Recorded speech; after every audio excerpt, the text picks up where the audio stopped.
So as some of you may have seen, I recently reviewed a Silverado EV pickup truck, and I compared it to the Rivian R1T, and I also did a standalone video for the Silverado EV. And in today's video, I want to tell you my honest impressions about the vehicle because, well, I'm a little disappointed.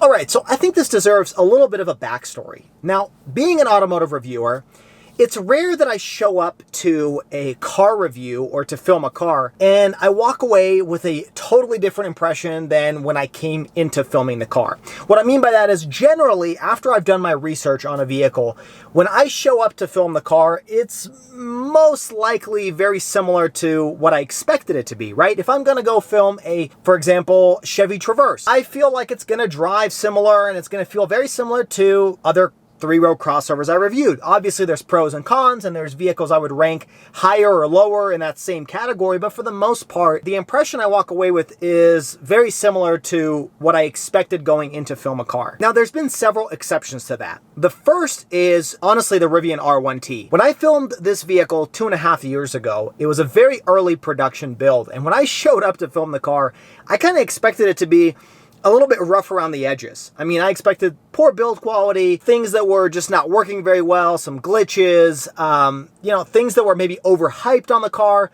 And I walked away very impressed with how well it was put together, the use of materials on the inside, the way everything just worked so well. I was stunned. And I went home and I was even telling friends and family that this car knocked it out of the park. I mean, I did not expect for it to be as good as it was, based on my research going into filming the car review. Another vehicle that was similar to that is the Defender 130 that I filmed last year and the 110 that I just recently filmed. I don't think the review has been up by the time I post this video, but that's a car that you wouldn't think it would have a strong impression, but I walk away really wanting to drive it more. I really enjoy that car. It's a fun vehicle. It's a luxurious off-roader, and yet it doesn't take itself too seriously. I just think the car is amazing, and that's just my personal opinion, right? That's just a feeling I get that I didn't necessarily have when I go into reviewing the car. However, for the most part, most other cars are just what you would expect. Now, there is one car that stands out as being kind of the opposite, where I come in thinking it's going to be pretty good, but it comes out to be a little bit lacking in certain aspects. And to me, that's the Silverado EV. I just want to be completely honest with all of you. And my impression for the vehicle didn't actually change when I filmed it just a few weeks ago. It changed back in November of 2023.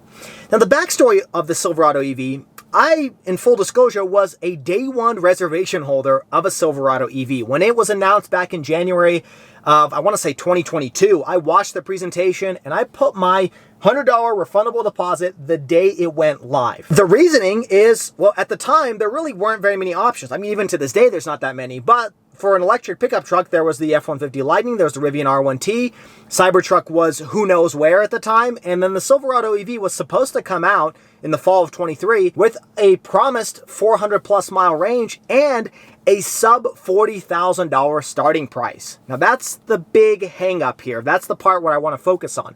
That is the reason I placed a reservation, thinking a sub $40,000 over 400 mile pickup truck is very impressive and appealing in a space where EVs are generally more expensive and they don't have that much range. And so I placed a deposit on a work truck because the only other option was an RST, which was going to be near or even above $100,000, and that was way out of my price range. So I placed a reservation and patiently waited for 2.5 years. And to be completely transparent, up until the beginning of the summer of this year, I didn't get any information from any Chevy dealer. In fact, it was me reaching out to Chevrolet, my local dealership, to get some sort of info. Aside from just a couple press emails from Chevrolet saying certain journalists review this vehicle highly or whatever, right? Some press information from Chevrolet. There really was no other information on the Silverado EV. There was no timeline. There was no, hey, your dealer should be reaching out to you, yada, yada, yada. Nothing happened. Now, the reason I say it changed in November of 2023 is because last year I went to the Los Angeles Auto Show, as you may have seen by me uploading some content on a few different vehicles, including the Lucid Gravity that was announced there. And at the LA Auto Show, they had a ride and drive event. It just so happened that a Chevy Silverado work truck was available for test driving. Now, seeing as how I had never heard from Chevrolet or my dealership up to that point about the Silverado EV, I figured this would be a great time to maybe get behind the wheel and see if this truck is even, worth the $40,000 price tag that at the time was the advertised price. I had received no correspondence from Chevy or anything saying the pricing had increased. So I get in line to this Chevy Silverado test drive event, and the truck pulls up and it looks pretty bare bones. It's very similar to the one I actually reviewed a couple weeks ago that's on my channel right now. It was white with the gray plastic grille, gray bumpers. You know, it was a work truck by definition. And I expected it as such because, you know, a work truck's a work truck. It's not meant to look super pretty. So I did a quick, you know, exterior 360, looked at the inside, and the inside is very, very cheap, very much a sea of black plastic. But again, it's what you expect for a work truck. You want it to be durable. You don't want leather. You don't want, you know, heated seats and nice materials, because all that stuff can break when you're using it for work truck things. So here I am sitting in this vehicle and I take it for a test drive. And I was unimpressed. It wasn't very quick, especially considering, you know, I recently reviewed some pretty quick electric vehicles. A lot of electric vehicles are generally quicker than the Silverado EV. But, you know, I was thinking, again, this is a work truck, $40,000. Maybe they'll have some other trim levels, and maybe I pay 10 grand more. It's $50,000, but I can get a little better equipped of a vehicle. Well, after the test drive, I finally pull into the parking spot, and, you know, I asked to see the MSRP. I don't even remember exactly how it came up, but the window sticker came out, and I've never really had sticker shock as much as I've had when I saw the price tag of the Silverado EV 4WT that I just test drove. It was a whopping $80,345. And I think my jaw dropped to the ground, because this whole time I've been thinking that Chevy was promising a sub $40,000 EV pickup truck. And the one I was driving in, which was very bare bones, happened to be double the price of my expectation. Honestly, I lost my mind. I had no idea that the pricing was so insane for this pickup truck, being as bare bones as it was. Now, the reason I didn't cancel my reservation at the time was because nothing was official yet, to my understanding. I hadn't received correspondence from Chevy saying this is the pricing, right? I figured they would test this out and they would realize that nobody is going to be buying this $80,000 bare bones pickup truck. And maybe by the time I'd order it next year, being 2024, pricing would change at that point. So I kept my reservation at the time. I wanted to hear from my dealer. Well, like I mentioned earlier, I reached out to my Chevy dealer beginning of the summer to get some information on this EV pickup truck, because I was starting to see some of them hitting dealer lots and seeing more buzz about the Silverado EV. Well, when I reached out to my dealer, they told me that I was pretty close in line to ordering one.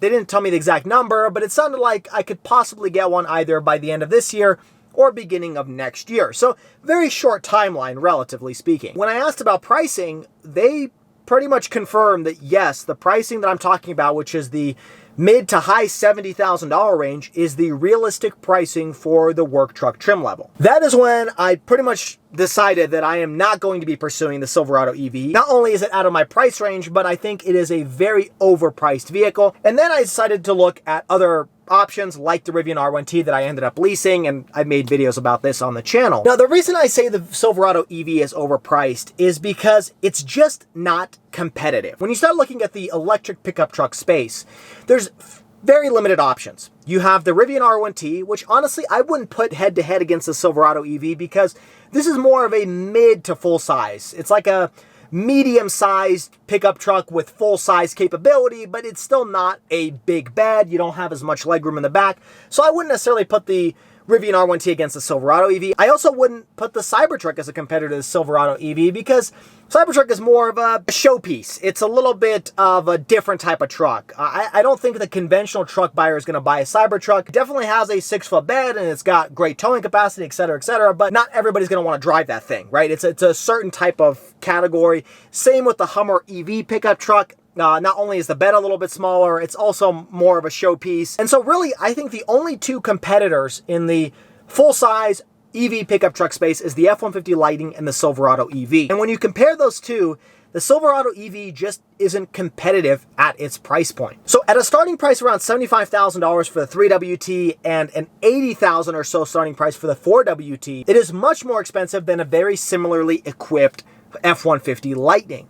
Now, I know a lot of you are screaming at the screen, what about the range, the range, the range, the range? The range of the Silverado EV is upwards of 450 miles on the 4WT or 400 miles on the 3WT. Yes, range by no question, and the charging speed, no question, is better and quicker on the Silverado EV. The F-150 Lightning just can't match it. However, my argument here is People who are looking to get the most amount of range out of a pickup truck are likely not really looking at an electric pickup truck. They're most likely looking at internal combustion because there's two reasons you might want a little bit greater range. The first reason is peace of mind. If you're buying an electric pickup truck, you don't want to have that range anxiety, and obviously having more range makes you feel a little bit more comfortable with it. But that's more of a psychological thing. Honestly speaking, anything over 150 miles is probably normal for day-to-day use. And I think the range at which most people want to sit at is 300 plus miles. I don't think there's that big of a delta between 300 and 400 miles that will make people pay a $10,000 to $15,000 premium just to have an extra 100 miles of range. The second argument why you may want to have more range is probably a more realistic reason is you either do long road trips or you tow a lot with your vehicle. And in both those scenarios, if you're doing long road trips or towing a lot, electric vehicles really aren't the best option for that. You really probably should stick with internal combustion or some sort of hybrid powertrain because the infrastructure just isn't that great. Or I should say, your charging time is going to take a lot longer than just stopping at a gas station and filling up. That's just the reality of having an electric vehicle. At the same time, with towing, you're going to be able to travel a longer distance if you have a gas engine than if you have an electric battery. And also charging with a trailer in the back is not very easy to do. The majority of charging stations out there do not accommodate for pull-through charging, so it becomes just a huge hassle. So in both those scenarios, you really should stick with internal combustion. So that brings me to the question as to who is the Silverado EV really for? Because it's clearly not for a person who's doing long road trips and towing a lot of weight, unless you absolutely have to have an EV for whatever reason. So it's really just for the person that wants to have a little bit extra peace of mind. And I just do not see the price of the Silverado EV justifying that extra 100, 150 miles of range. Now, in case you're wondering how much more expensive the Silverado EV is compared to the F-150 Lightning, I've got the Ford website pulled up right now. And if you're just looking at the entry-level F-150 Lightning XLT, with 240 miles of range, it has a starting price of around $63,000. You can jump up to the Flash trim level, which is a new trim level for 2024. It has a expected range of 320 miles, and it costs $68,000, so nearly $12,000 less expensive than a Silverado EV 4WT. And then you have to jump up to the Lariat to get even close to the Silverado EV, and that one's a $77,000 starting price before any type of dealer incentives. And there are dealer incentives. I believe there's even 0% financing right now for the F-150 Lightning. They're trying to move that inventory. They're trying to sell those cars.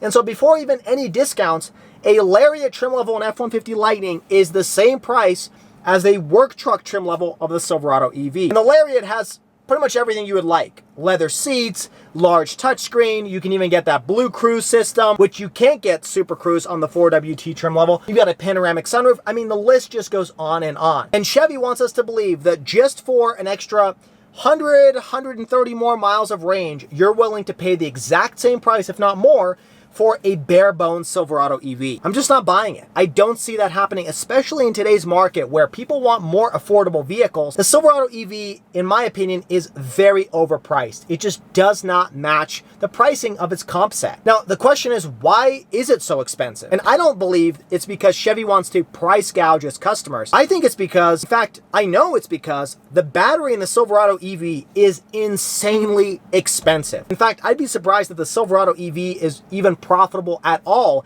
at its $80,000 price point. The fact is, the battery size of the Silverado EV is more than double the entry-level battery size of the F-150 Lightning. It's a 205 kilowatt hour capacity.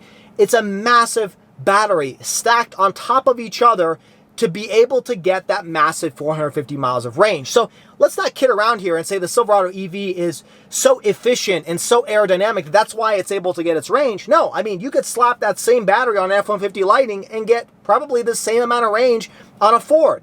It's just because they've slammed so much battery inside of that vehicle is why you're able to get that massive range. And because of that, pricing just cannot be sustainable at $40,000 like they promised in the beginning. Now, give it maybe 5-10 years. Yeah, it's probably reasonable to have a 400 plus mile EV with a 200 kilowatt hour battery that could be $40,000 because battery pricing will generally go down. However, as of today, it's just not feasible. There's even studies out there that say that the cost of a battery in terms of building a whole EV is about 40% of the total cost of the car. So even if you do the math where you compare an F-150 Lightning with its 98 kilowatt hour battery. Assuming the battery is about 40% of the cost, if you double the size of that battery, the Silverado EV would have to be like over $100,000 just to justify the price of its 205 kilowatt hour battery. And I know that there are going to be future trim levels of the Silverado EV that are going to be more affordable, but with that, they're also going to have lower range because they're going to use smaller batteries to be able to have a more profitable vehicle, or at least a less unprofitable vehicle. And then at that point, you really don't have any advantage over an F-150 Lightning. Just go for the Ford. It's likely going to be more equipped and it's going to be more affordable. So I just don't understand what Chevy was thinking with the Silverado EV. It's almost as if they just jumped on the bandwagon, they built something that was incredibly expensive, and they released it late in the market where people aren't going to be buying $80,000 electric work trucks. If it was up to me and I'm spending $80,000 on a pickup truck, I would go get a Raptor, or I would go get a Chevy Silverado ZR2 fully equipped. And both of those are going to have very similar performance figures to the Silverado work truck, but you at least have a gas engine for long-haul towing and long road tripping. You're not going to have that advantage with the Silverado EV. There you have it, folks. That is my honest opinion on the Silverado EV. I think Chevy is going to be heavily discounting these vehicles to move the inventory. I think they're going to take a pretty large loss on it because its pricing is just not competitive. But I know this may be an unpopular opinion, and I don't think this video is actually going to get very many views, but I wanted to share my honest opinion on the Silverado EV and how it disappointed me. It was supposed to be the affordable electric pickup truck with good range, and it just didn't achieve that. But what are your thoughts on the Silverado EV? Let me know down in the comments below. If you guys enjoyed this video, hit that like button and subscribe to the channel for all of the weekly car videos. Also check me out on all the social media at Schwazy_. Until next time, everybody, I hope you stay Schwazy, stay healthy, have a wonderful day.